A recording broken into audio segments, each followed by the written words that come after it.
Good evening, everybody. My name's E.R. Anderson. I'm the executive director of Charis Circle. Charis Circle is a nonprofit programming arm of Charis Books, and Charis Books is the South's oldest independent feminist bookstore. I am delighted to be here with all of you celebrating Pride Month with this event that I've been so excited about ever since I first encountered this book. So we're here to celebrate the Queen's English, the dictionary for LGBTQIA plus lingo and colloquial phrases. As an English nerd, as a bookseller, as a queer person, this ticks all my boxes. And we're here tonight in conversation also with Forrest Evans, who's one of our favorite librarians from the Auburn Avenue Research Library. I was thinking as we were putting this together and as we were just talking about how I grew up just before the internet. And so when I was a child, understanding myself to be gay, I went to the Ponce branch of the public library, Fulton County Library, and looked up the word homosexual in the dictionary and the encyclopedia. I was like 8 years old, but I was like, I've heard this word. People, I need to know what this word means. And so I've been thinking so much about how we learn about ourselves. And this book is such a gift because there's so many lenses through which we can understand ourselves. And one of the things that the queer community is great at is giving ourselves these sort of micro labels for all the different facets of who we are and our sub communities and things like that. And sometimes those labels really help us become legible to ourselves and others. And sometimes, we can feel like less seen because maybe people don't understand our labels or our labels aren't legible to others. And so I'm always curious about how we use our labels to communicate with each other, to make ourselves known, to make ourselves able to be loved better and seen better, all those things. And so I think this book is really a gift because it explores all of those topics in very creative and colorful and fun and accessible ways. So I'm going to first introduce Forrest. Forrest Evans is an Atlanta-based licensed librarian working at the Auburn Avenue Research Library. Evans has worked in various libraries from historically Black colleges and universities in the South to special collections and television. The avid DC comic book collector, combating undereducation and fighting for gender equality. Their love for reading fuels their passion to circulate books, Black and queer literature and resources. So welcome, Forrest. We're so glad you're here. Thank you. And the person of the hour tonight is Chloe O. Davis. Chloe is a proud Black bisexual woman and debut author who works in the entertainment industry in New York. She is a graduate of Hampton University and Temple University. She has centered her creative platform on amplifying the narratives of Black culture and heightening the awareness of the LGBTQIA plus community. Davis's work as a dancer, actor, and creative has allowed her to travel to all 50 states and internationally. In addition to performing at premier theaters across the country, such as New York City Center, the Apollo Theater, the Kennedy Center, the Muni, and the Berkeley Repertory Theater, she's appeared on PBS Great Performances with Porgy and Bess at the Metropolitan Opera, Jesus Christ Superstar live in concert on NBC, and Southern Landscape performed by the Philadelphia Dance Company, also known as Phil Danco. In tandem with performing, Chloe Davis has spent 15 years researching, writing, and creating the book that we are here to celebrate tonight, The Queen's English, the Dictionary for LGBTQIA plus lingo and colloquial phrases.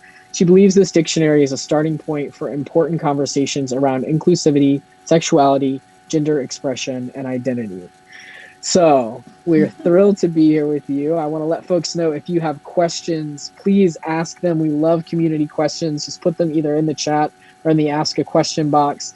If there's a word or a slang term, we're going to talk about whether or not something is slang, right? And whether or not that's a useful phrase. But if there's a term you want to know defined, shout it out. Ask your questions. I think this is a wonderful generative space to do all of that.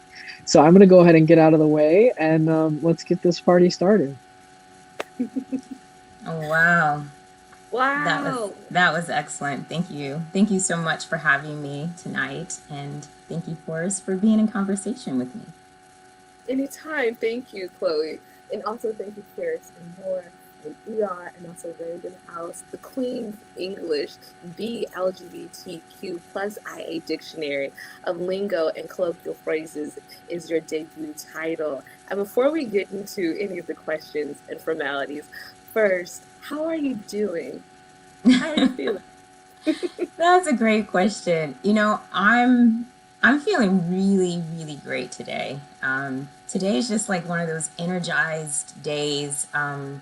Some beautiful things happened. So yes, the Queen's English is my debut title, and I see it back there on your stand. And this is my copy. But I'm also excited because today was the pub release for the Queen's English UK edition, and I'm just excited about that this dictionary truly is a testimony of how important it is to have a resource that truly validates all identities, that celebrates and empowers and brings visibility to non-heteronormative identities, the LGBTQI plus community.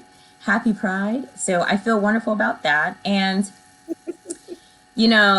I feel overjoyed that Juneteenth is now a national holiday. I think that's incredible. So I'm going to mark this day down. And also that I'm in conversation, with you and having this beautiful virtual talk. But, I feel really good today. So thank you. Thank you for asking me. Anytime. Thank you for sharing your joy. It's truly a beacon of light.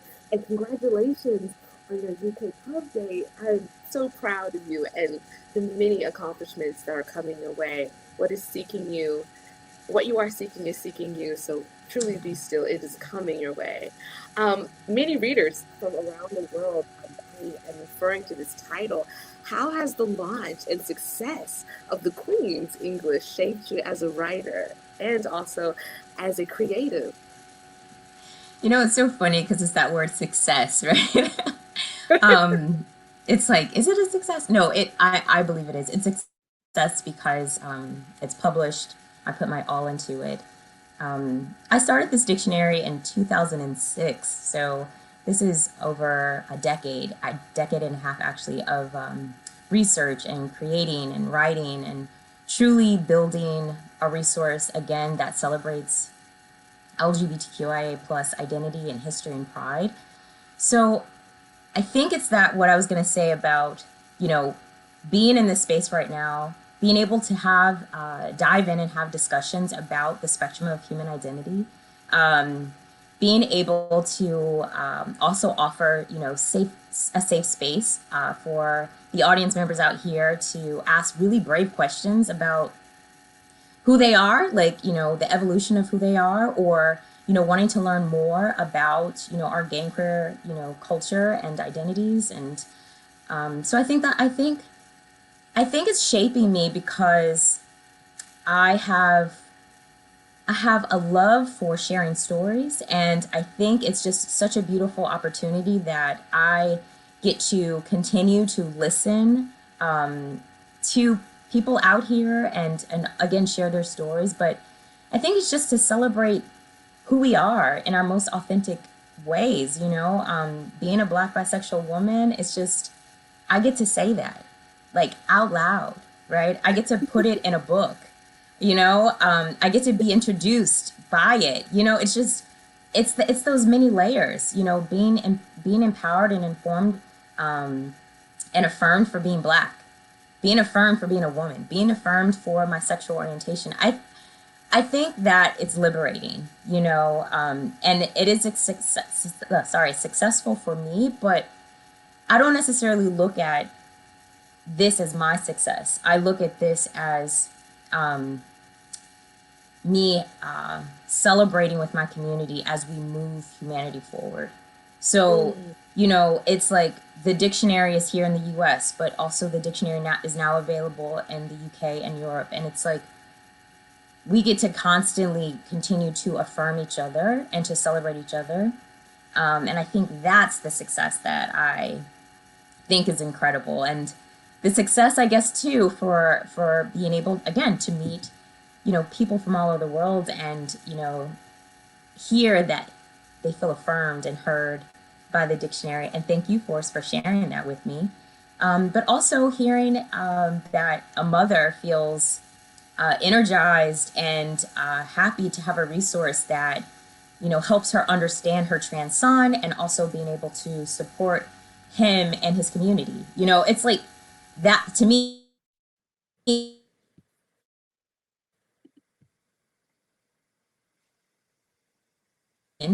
wants to read the dictionary so she can support her friend who just came out as non-binary, and also is, you know, just wanting to learn more about herself. You know, so I think those are the aspects of success. I don't think it's necessarily me and my success. It's like hearing how people are receiving the dictionary affirms my Wow. was worth it. Wow, thank you for that transparency. Truly, you know, the existence of your book, the presence of the history. When you open your book, you truly open and are embraced by a community that, unbeknownst to so many, did not know existed. You know, even when I discovered this book as a librarian, I felt seen and heard. So I can't imagine and also measure how others will resonate. As a professional performing artist, and writer and dancer, you've experienced a lifetime and a range of creative and artistic expression. Walk us through the development and how you truly manifested this beautiful title, The Queen's English. The Queen's English, the LGBTQIA plus dictionary of lingo and colloquial phrases. This beautiful baby of mine, I guess I should say, the idea actually spawned in 2006, and it's interesting that you talk about my background being in the entertainment industry, being a performer, dancer, creative, because it was there that spawned this idea to create this dictionary. So I was a part of a company, the Philadelphia Dance Company in Philadelphia, also known as Philadanco, and a lot of men in the company were part of the ballroom scene. So we know the ballroom scene.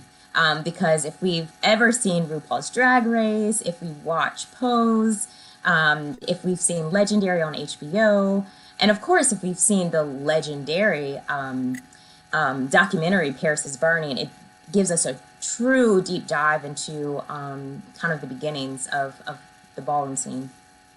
But I talk about the ballroom scene because the ballroom scene is one of the diverse communities that lives under this umbrella of LGBTQIA+.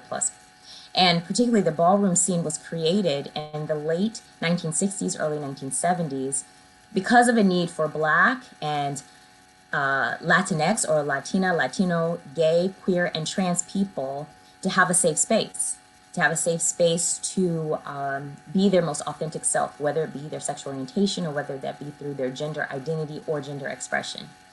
Because during that time, which is often still what we're experiencing now, but if you were a person of color and you are also gay, queer, trans, you know, you are, you know, being marginalized times two, oppressed times two, you know, you are experiencing homophobia, transphobia, you know, you are experiencing racism. And so what the ballroom scene did, what the house culture did, they've created a safe space to be able to live in their most authentic selves, but also create a family environment, also known as like chosen families, to uplift each other, right? To provide, you know, a space that really affirms their self-worth. So when we talk about house culture, so if you ever hear like House of La Beja or, you know, there's so many, House of Dior, you know what I mean? Balenciaga, you know, but these houses are actually what you hear, you know, it is a chosen family. There's a house mother, there's a house father, and there are the children. And this is to be able to have, again, a safe space, a nurturing space to really stand in who you are. So a lot of times, particularly when we talk about Black people and even people of color, or anyone who identifies out of this heteronormative idea. What is this? Let me explain heteronormative really fast. Heteronormative is this idea that unfortunately society is based in and has been based in a very long time, but it's these binaries. It's it's very much saying cisgender and being heterosexual is the way, is the minority, is the focus, is the dominance. And it does not allow the spectrum of humanity to be able to flow and shine the way it should. And so also with those binaries of being, you know, just and cisgender and just being heterosexual, but it's also female, male, boy, girl, masculine, feminine, that's it. And you have to walk and talk in those traditional roles, right? And what we are understanding more and more now that is just not the case. So I go to say, you know, a lot of young people, when they come out as, you know, something other than what is heteronormative, right? If they're queer, if they're gay, they're trans, if they're bisexual, right? Pansexual, they're often rejected by their biological family. And there's a lot of youth homelessness because of that. And so what the Black community did, what the Latino community did, they created the house culture, right? Particularly in New York City, that's where it started. They created this so they can nurture these young people and allow them to stand firm in who they are. So that's a little history about it. But I say all that to say it's important we know that history, because we hear words like read, shade, you know, shady, throwing shade, reading, you know, what's the other ones? Over, beat, you know, for the girls, for the gods, you know, all of these words and phrases come from the ballroom scene. But yes, they're used so easily now in mainstream and pop culture. And then I feel like that's a bit problematic, because what that is a bit of appropriation. Well, not a bit, it's appropriation when they're not giving credit to where credit is due. And also, you know, it creates erasure. So let's go back to 2006. So I was hearing these words and I was learning, and I was, you know, just immersed in the ballroom scene because my friends were part of it. And when I would hear language, you know, from my friends, I would ask, what does this mean? What does this mean? And this is what we were talking about earlier. A lot of times, you know, people think when you try to define slang, I don't want to call it slang. I don't think slang is the case. You know, when someone creates language that truly articulates their experiences, identity, culture, it's not slang, it's language, right? So, but when we were, you know, trying to, you know, when I would say, oh, what does this mean? Then they would use slang to define it. And so what I did, and I was honestly just being funny and being a nerd, what I would do, I would listen and I would like come up with this academic definition. And we all kikied, which is another word. Kikied is meaning, exactly, it's a laugh, it's laughter, it's social time, it's good time. But we all laughed about it because it was really funny. And so after just kind of like, you know, pulling the minds, asking a lot of questions, and I said, wait, this is a fully developed language. Like, this is a fully developed language. There needs to be a dictionary for this. And I was joking, but a friend of mine said, well, when you write it, call it the Queen's English. And so that's how it got its name. And also Queen, when it comes to the ballroom scene, you have the butch queen, the femme queen. The butch queen is often the cisgender gay man. The femme queen is the trans feminine or the transgender woman. You have the drag queen. We know what that is.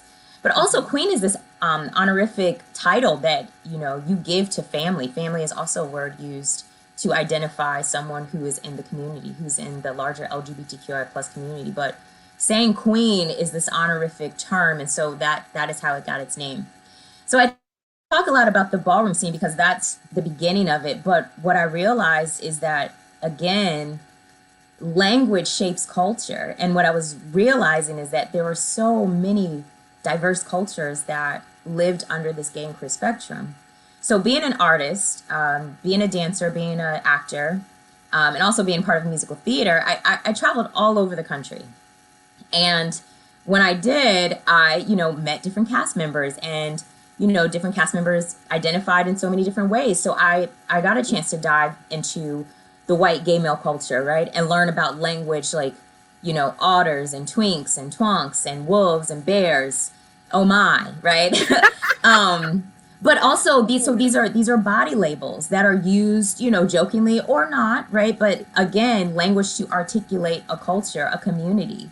And then, you know, being bisexual, you know, I am part of the lesbian scene, right? And so learning, you know, words about, well, just knowing about the chapstick lesbian and the lipstick lesbian and the butch and, you know, the AG and, you know, and also the intersectionality of things, right? I was very articulate to say, you know, you have the Black gay male community and the white gay male community, but the same with the Black lesbian community, white lesbian community, right? Because I want to say the Black lesbian community, like AG, also kind of aggressive, that's part of the language. And diva femme, that's part of the language. Or a soft stud or a stud, that's part of the lesbian language. That's part of, when we talk about that, that's again kind of like the gender expression, you know, the expression, what you see on the outside.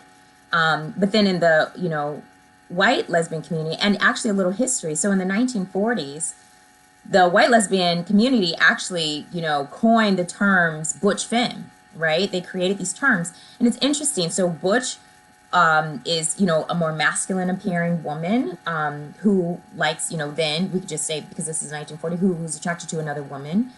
And then you had the femme, you know, that's someone who is more feminine in their expression and attracted to another woman. And then you had the Kiki girls, right? Which is interesting because I said Kiki earlier when I was talking about the ballroom language, but Kiki also defined, you know, a woman who was also a lesbian or liked women, right? Because lesbian actually wasn't even used in the 1940s, but it was interesting. But the Kiki girl was actually shunned because she didn't care if she was attracted to someone who was butch or femme. She was open, and she didn't care to represent herself only in this, you know, only in this like box of femininity or masculinity, right? And it's interesting why, you know, when someone steps out the box, it ruffles people's feathers, right? And so I just say that to say, it's just, I'm just giving you a little overview about language and how I've kind of dived into this language. And so this was a way to truly uncover stories, but to articulate experiences that have not been articulated. You know, I didn't meet someone who was openly bisexual until my 20s. So for a very long time, you know, I felt like my identity was muted or just wasn't right? I was basically told I had to pick a side, gay or straight, right? And truth be told, I tried, but I couldn't because it didn't define me. But I know I struggled, right? And I was out to find resources that truly dived into my experiences. I didn't find them, and so I wrote it. I think that's what it is. I wrote it, and I didn't write it just for me. I wrote it for other identities and communities that don't always have the limelight, you know, for whatever reason, you know, because even when we talk about gay culture or queer culture, a lot of times it's presented in a very,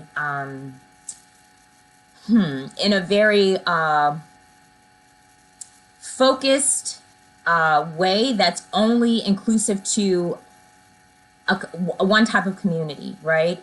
And it doesn't always show the diversity and the intersectionality of this broad lens of humanity. You know, and just to be honest and open, a lot of references focus on the experience of white gay men, you know what I mean, or white lesbian women. It doesn't necessarily hone in to the experiences of queer AAPI, you know, or those who are queer and Muslim, or those who are non-binary, or those who are, you know, Black and trans, you know what I mean? And that's what I mean by that diversity and intersectionality. I didn't see that. And so again, I wanted to write it, you know. I have this quote that I held on for a very long time in writing this book. So Zora Neale Hurston, she's my shero. Mine too. But yes, I love it. But she says, you know, speak now so you could speak again. And I think over this 15 years of research, you know, I got my confidence to stand firmly in who I am. You know, I'm a proud bisexual woman. I'm actually a proud biromantic, demisexual, bisexual woman. You know, but it was because of this dictionary that allowed me to stand firm in who I am. And so I wanted others to feel heard and seen and celebrated and represented. It's important. Representation is important. And so this was my platform. And, you know, like, you know, Zora Hurston said, speak now so you can speak again. And that's the Queen's English. It's my love letter to my LGBTQI plus community. Wow, brilliant. Just your 15 years is a reflection not only of your passion, but of your connection and commitment to our community. You know, throughout this book, you've included a wealth of queer histories. In a sense, a timeline. You've highlighted queer musicians, neighborhoods around the country, as well as organizations and some kick-ass resources to support any person's journey of healing, transitioning, love, self-care, and exploration. So do you consider the Queen's English to be more of a dictionary or possibly a history book or reference guide, a resource guide possibly? Well, it's a dictionary. I want to give it that scholarly check mark. You know, it's a dictionary, but it's a cool dictionary. It's an engaging dictionary. It's beyond a dictionary. And you know, I was very adamant about this being a learning tool. You know, it had several purposes, right? So it's a learning tool. It's a way to document history through language. You know, because once again, words articulate experiences, and also words help us understand where we are in history. You know, I can talk about the word queer. Queer is very important because queer was once derogatory and was, you know, presented with malice to those who were homosexual or gay, right? Correct. However, in the 1980s, queer was reappropriated and claimed to bring a more positive connotation and also to fight, right? So when someone says you're queer, it's like, oh yeah, I'm queer. Yes, and I'm proud, you know? So it was this way to take something, reappropriate it, reclaim it as your own, so it doesn't hurt anymore. So because of that fight and resilience in the 1980s, that's why now in 2020, 2021, and even before, queer is used as this word that's truly affirming to many people in the community, right? Queer is this, you know, this all catchphrase or term that, you know, identifies someone's sexual orientation or someone's gender identity and expression. You know, it's like, it's a way of pronouncing yourself to the world, but you don't have to fit in a certain box. It gives you that, you know, ebb and flow of just being who you are, queer. However, again, it's important that you do not negate history, because to some people, queer is still derogatory. Queer is still not a positive feeling word, and you have to respect that. But to others, it is so positive, it is so affirming. So you respect that too, and I think that's what I try to do in the dictionary. It's the word, but I'm also showing the etymology of the word, how it's changed, how it's shifted. But it's important that we know both sides. It's important that we document history. We have to learn from our history. We can't erase it, you know? We have to learn, that's how we evolve. And the same thing goes for like faggot, you know? Same thing goes for dyke. A little bit of history about dyke. Dyke comes from bull dyke, bull dagger. This word was shortened to dyke. This word started in the Harlem Renaissance. We're talking a century-old word, along with in the closet and in the life. This spawned from the Harlem Renaissance, and that's what you're talking about. And I'm like, as I like try to flip through this dictionary, but that's what you're referring to, is that, you know, I want to give history of where these words come from. I want to talk about the Harlem Renaissance and that, you know, bull dyke, bull dagger, in the life, in the closet, scram, hype. These words came from the Harlem Renaissance. But what I was saying about, you know, bull dagger is that it was just a word that articulated a woman who liked another woman, or a woman whose appearance, whose expression was masculine. That's it. Wasn't negative, because Ma Rainey was a proud bull dyke, bull dagger, because Betsy Smith was a proud bull dyke and bull dagger. But then over time, the word got, you know, appropriated and used with malice and used in a derogatory way. And so again, what happened? Then you had lesbians and just women, you know, queer women who were like, no, I'm a dyke, you know, and I'm proud of it. So again, it goes back to saying some people in the community, that's not it. You know, dyke does not represent me. But then some people in the community is like, yes, I'm a dyke. And then it's like, again, language and those who are not in the community. And I want to be really specific about something. I'm talking about the language here, but however someone chooses to identify themselves as, those are the types of terms and labels we use, and only use those terms and labels. No one else can define someone. You know, it is a personal journey. Identity is a personal journey. And so when I tell you, this is my name, these are my pronouns, this is my identity, then it's up to all others who are, you know, not me, that means everyone else, you know, to respect that and to honor that, just like you would want that respect and honor, you know, to go to you. So that's what I mean about, you know, labels and terms, you know, why we should use them, why we shouldn't use them. It's not about, you know, labels and terms define you. It has nothing to do with that. It's just finding language that helps you, you know, on your journey with identity. And again, it's not just your sexual orientation or your, you know, your identity, or gender expression, you know, but it's your romantic orientation. It's your relationship orientation. You know, we are beautiful, we are complex, we are layered, and that's what makes our humanity thrive and grow. You know, to think that if we were all monolithic, if we all were just doing the same thing, thinking the same way, you know, looking the same, you know, we wouldn't be creative. You know, our world wouldn't be this creative world of excitement and intelligence and, you know, ingenuity, you know? So, yeah. Wow, truly your craftsmanship of this book, with how you have illustrated the connotation and denotation of each definition, brilliantly defines the etymology of each word. I mean, in the beginning of your book, you include, yes, the usage notes and how many of us could describe how to use each term and identify elements of usage notes. Did you know? You know, these provide insight and ultimately guides readers as they obtain history on the origin of words and how to appropriately utilize them. As we see specifically in your title, our usage notes highlight how many of these terms come, as you mentioned before, from the Black, queer, and also the ballroom community. How important are these usage notes to the title, and how can readers utilize usage notes to better support queer folk and their culture as a sense of possibly not being a gatekeeper, but a key maker? Oh, I love us. Yeah, so the usage notes, these are really important because and I guess also you're like, is this also a reference guide or an encyclopedia? And I think because of the usage notes and because of the did you knows, that's when it kind of becomes this hybrid between a dictionary, encyclopedia, and reference guide.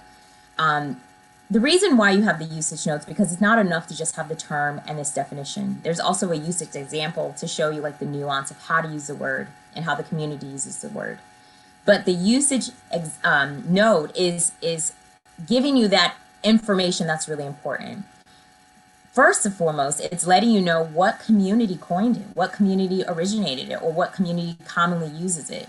So it will say that this term is commonly used in the transgender, gender nonconforming, and non-binary communities, or this term was originated in the white gay male community, or this term was originated in the ballroom scene and has been appropriated by the LGBTQI plus community and mainstream.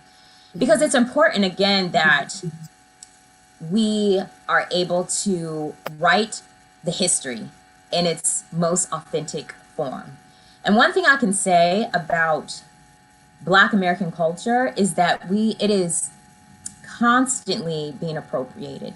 And I feel that that was one of the many reasons in the beginning when we say, oh, Chloe, you know, why did you write this? I think also because the ballroom scene is part of my history that wasn't taught to me, and it's a part of Black history. And ballroom scene is the birth child of the Harlem Renaissance. And it wasn't taught to me that Langston Hughes was gay and that Zora Neale Hurston was bi and that Josephine Baker was bi, and, you know, and I feel like that was a disservice because I don't know how more firm I could have been in who I am, knowing that greats like those were just like me. So it was important that I was documenting history, right? Again, a lot of times Black American culture and language and music and fashion and ideas are appropriated and taken and we don't get the credit. It becomes part of culture, or it becomes part of mainstream, and that's not fair. So that was one of the important things about having the usage note, is to be able to not only coin Black American contributions or Black gay contributions or Black trans contributions, but also the contributions of the LGBTQI plus in its entirety. Because a lot of times when we think about pop culture, a lot of pop culture exists because of the LGBTQI plus community, but we don't necessarily get the credit for. Wow. Truly, your exploration of intersectionality has truly highlighted other people of color communities, not only just Black, Indigenous, but variations. And in a sense, you've become an expert in queer history and also in the language that has been used to preserve much of our culture and excellence. There is queer excellence. Throughout each page and illustration of your book, it is vibrantly represented.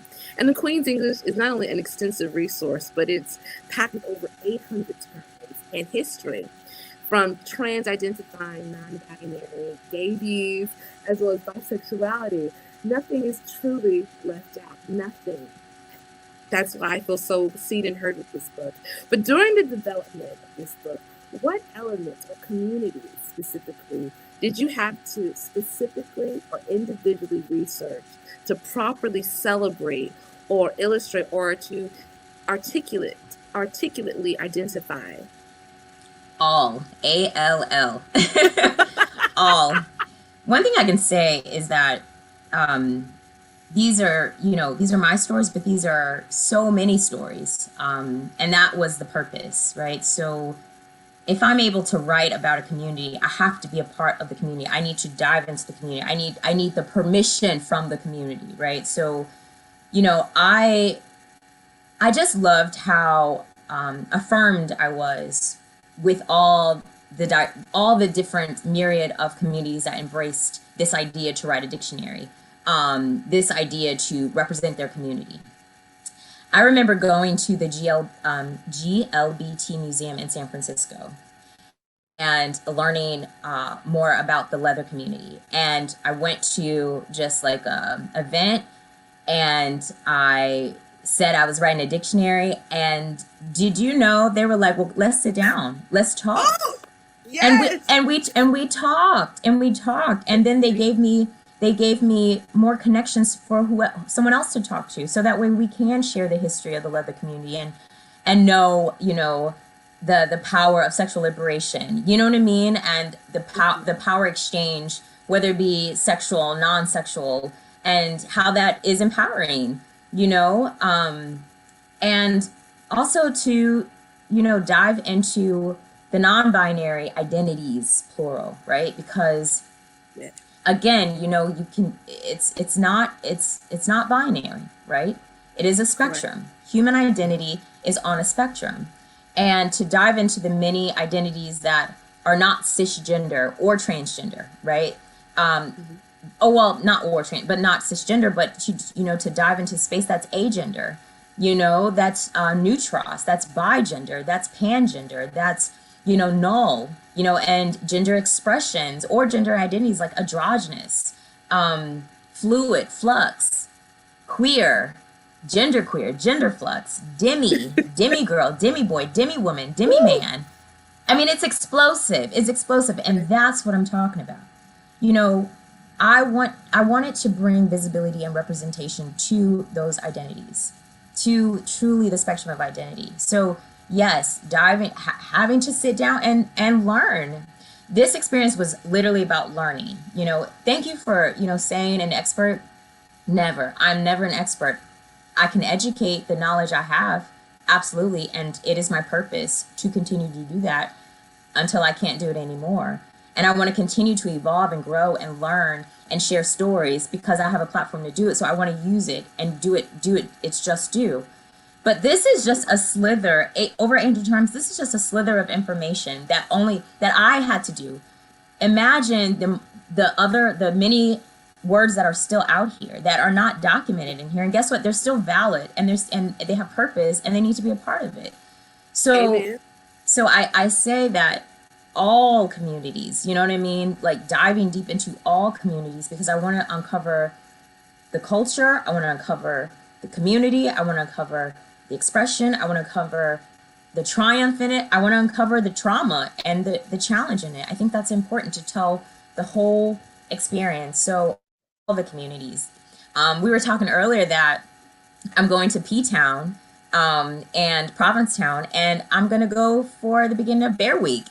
And yes, diving into the bear community, right? And it's great because I'm actually visiting someone who I met through this process of researching.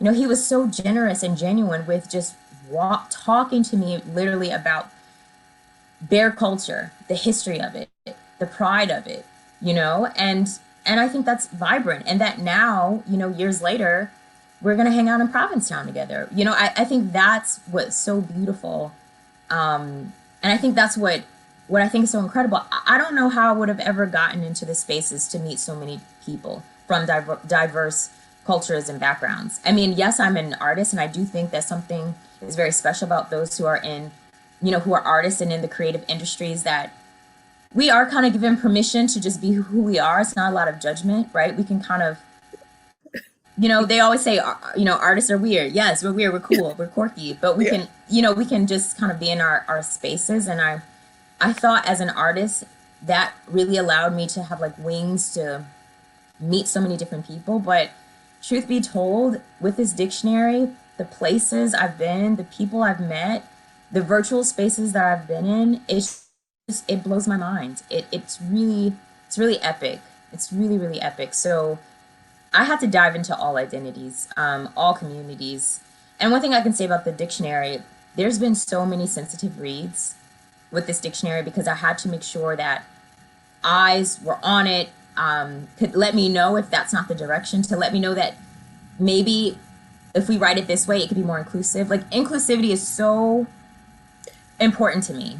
It's just so important. I needed everyone to feel seen and heard. I even said, anyone who opens this book, you're gonna find at least 2 terms you can relate to. That was my goal.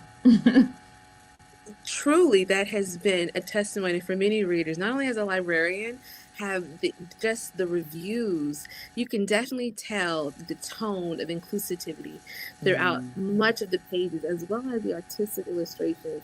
And our last 2 questions that I'll ask you before we get into the audience questions, I definitely want to explore how you paired such brilliant illustrations that in depth, in detail, articulate every community from flag representation to the development of each, and also what each color means. It's truly a love language. You know, the Queen's English is a title like none other, simply because there has never been, literally never been, a title that includes queer history, excellence, exploration, and also the evolution of many different communities. So the intersectionality that you have not only presented creates a neutral learning environment when every reader opens your title. And my next question is, will there be a children's version of the Queen's English? Will there be additional titles of this great series? Absolutely, there has to be. That it is definitely in the works. I think that's really important. Because one thing I can say about the younger generations, they understand the spectrum of identity. They get it. They may not have the words yet to articulate these experiences, but they get it. And so I think it's important to have a resource to help them on their evolution. You know, but one thing I want to say, we have to understand that, like, anti-homosexuality laws really just lifted. You know what I mean? It's not like it was a century ago. You know, we are still evolving because we've had the opportunity to, because, you know, it was a crime, right? It was a crime to be gay. It was a crime to be trans. It was a crime to cross-dress. Literally, you had to wear at least 3 garments of, you know, I think it was 3 garments of like female clothing, or you were arrested. So we have to remember that, and that's what I mean, the importance of history. I couldn't deliver the words without delivering the history, because again, language is created to articulate experiences, and language shapes culture. So to understand queer language, gay language, you have to know the history, right? Mm-hmm. So yes, the children's book is coming, so that way, you know, there's a safe space and language that helps, you know, young generations evolve and grow into who they are and support each other in that. And it's interesting that that you enjoy the intersectionality of the dictionary. You know, someone I was talking to some teachers actually. So I've been in a few DI kind of programs or just talking with different institutions. And I Yes. love questions because there is no wrong question. You know, I always like to say it is. I love doing these talks because these talks are, you know, it's like, you know, a safe space, brave questions. Let's ask the questions. And then this is a guide to help us, you know, get through it. But I remember first someone said, well, why so many letters? You know? And so, well, first it was lesbian, gay. And that wasn't enough because it didn't bring visibility to being bisexual. Mm-hmm. Then T continued later because, you know, transgender, transsexual, transfeminine, transmasculine, you know, and I also say transsexual, yes, because again, it's how someone identifies. I met a woman from Mexico City, and Gloria is transsexual, and she's proud, and that's how she identifies, right? So it's like it's every person's experience and journey with how they want to identify. But T was added because, you know, transgender, transsexual, transfeminine, transmasculine, you know, that is part of a gender identity, right? It's not about a sexual orientation. And then in 2016, GLAAD added the Q because Q was for queer, right? Or questioning, because it's this idea that, again, it's queer is more representative, showing the non-heteronormative identities. But I like what Gloria said. She said, name them, name them, name it. If you have the ability to name it, name it. So Yes. yes, name it, name intersex, and that the first intersex birth certificate was in 2018 in Colorado. They issued the first intersex birth certificate. Say asexual, you know, say non-binary, and more importantly, since we're on this about naming, you know, we have to be careful with these umbrella terms, right? Because if someone has said this is who I am, then you use that. And I, you know, when I'm in these DEI conversations, I also talk about, you know, POC, right? And when to use that, when not to use that. Because I go back to what Gloria said. Gloria says, name it. So if you're particularly talking about an Asian community, you say Asian, you don't say POC. If you're talking about a Black community, you say Black, you don't say POC. Now, if you're talking about Black and Indigenous and Asian and Latinx and Latina community, okay, then yes, we can do it. But, you know, we have to be very aware with umbrella terms, because what umbrella terms do is create erasure, mutes identity. So that's why there's so many letters, and how I made sure I put all the letters that I could on the dictionary, because I want to say it. I want to say it because that's what I'm talking about. Wow, the way you amplify so many voices is truly a collection of how the queer experience is not only monolithic, but is supported by so many other identities, and how someone places their identity and expresses it is so beautiful. You know, with many of the illustrations to your work, it provides beautiful depictions of the queer community and examples. You provide many personal examples, and that truly illustrates different distinctions of culture. What consumed most of your time and attention during the development of the Queen's English? The artistic illustrations or the terminology in queer history? Oh, here, I was gonna share a few illustrations here. I wanted to show. I wish I can just kind of like Zoom flip in. through. These are the spreads. It's so colorful. Oh, that's the one I wanted to see. Fluid. So I love this one too. So this one, you see again the different identities, and this one also shows the different abilities, right? And the representation of who we are, and it's our gender identity, gender expression, sexual orientation, romantic orientation, sexual anatomy, abilities, non-abilities, first languages, race, age. You know, that makes us who we are. But when it comes to the illustrations and colors in this book, I'm very proud to say that I call him my creative brother. His name is Troy Lambert. But Troy and I worked for almost 2 years on like diving, like a year and a half, just diving into the dictionary and deciding on what illustration we wanted to create based on the term. So every illustration you see in here literally brings the term to life. Like they say what a picture is worth 1,000 words. It's the same as an illustration, like to be able to like understand the culture or the term even more, because now you see this visual aspect. And I also did photography. So as I went around the country, I also took pictures of, gay and queer landmarks. So, in Miami, was it Ocean and 12? And and I think that's in the very beginning. And also in Philadelphia, the Gayborhood, of course, New York City, Stonewall, Pride parades. So it was just, it was kind of like in tandem. I did work on the terms and, definitions and usage examples and synonyms. That's a big part too.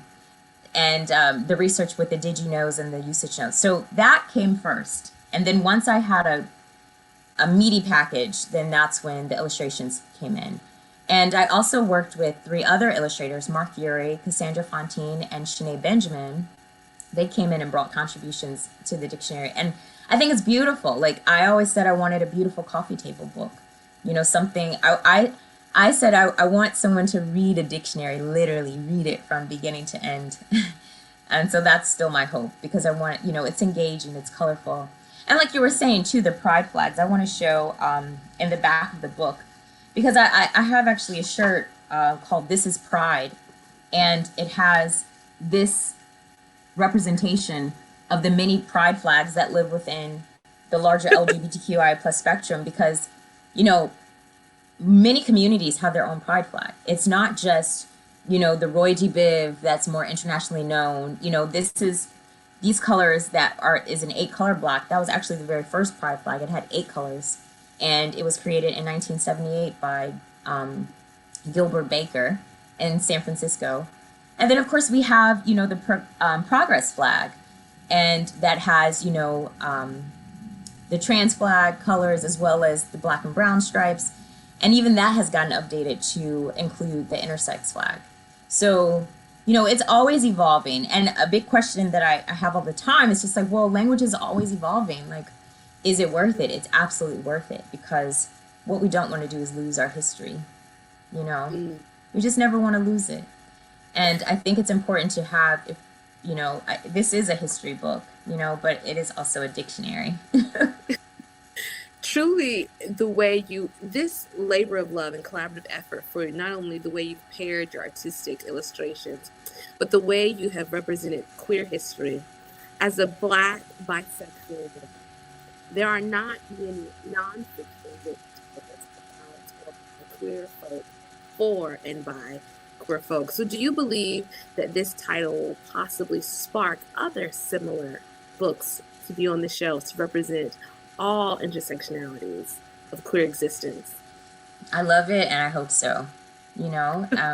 I'm just one person, and I hope that if anyone has dreams and ideas and aspirations, I just, encourage you to be persistent and really dedicate yourself to that. So if this sparks some types of inspiration, whether it be, in books or whether it be in other creative outlets, I think that's wonderful. I'm here to support. Absolutely.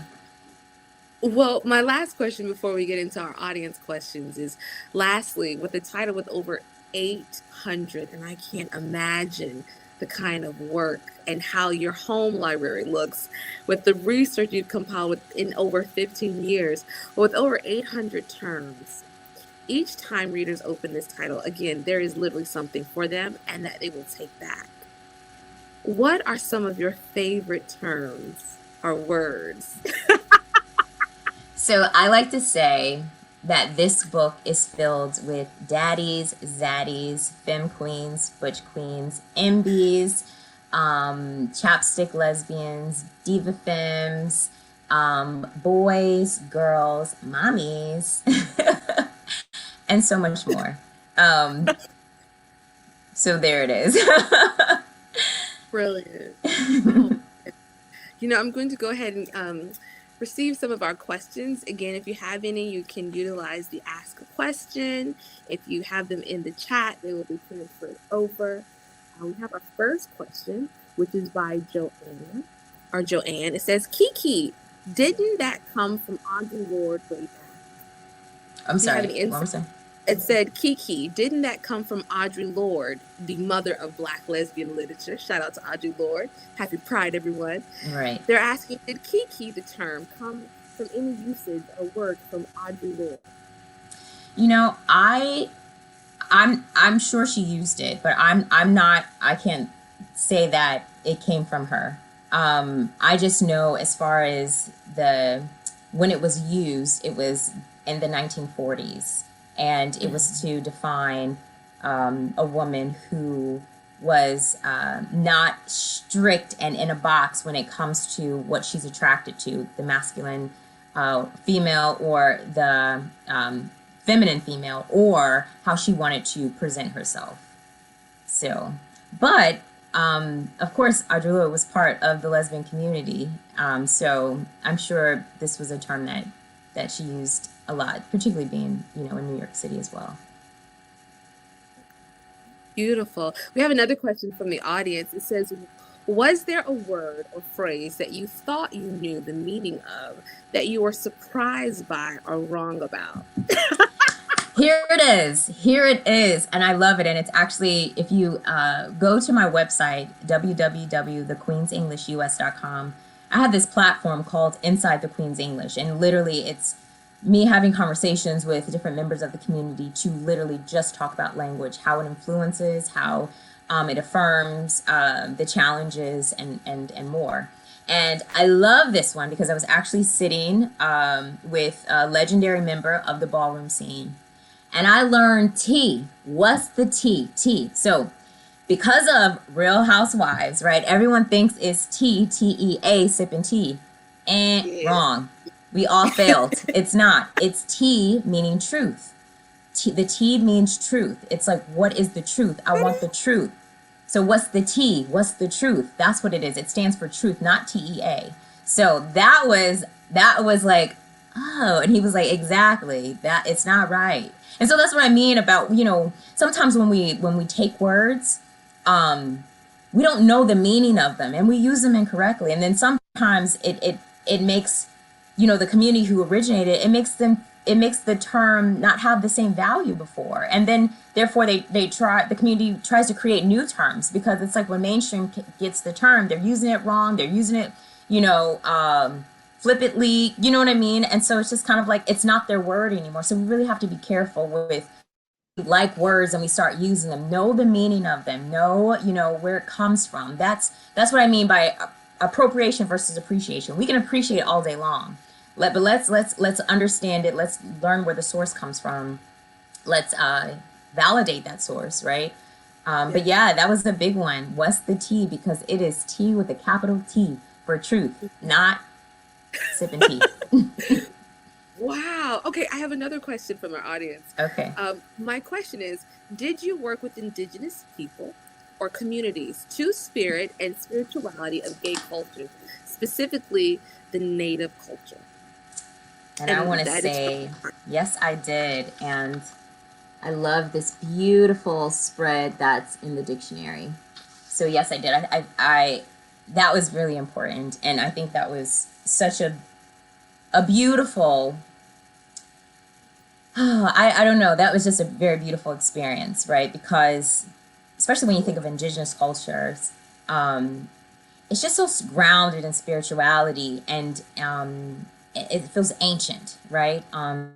It just understands, like, so that was really a sacred moment, just researching more about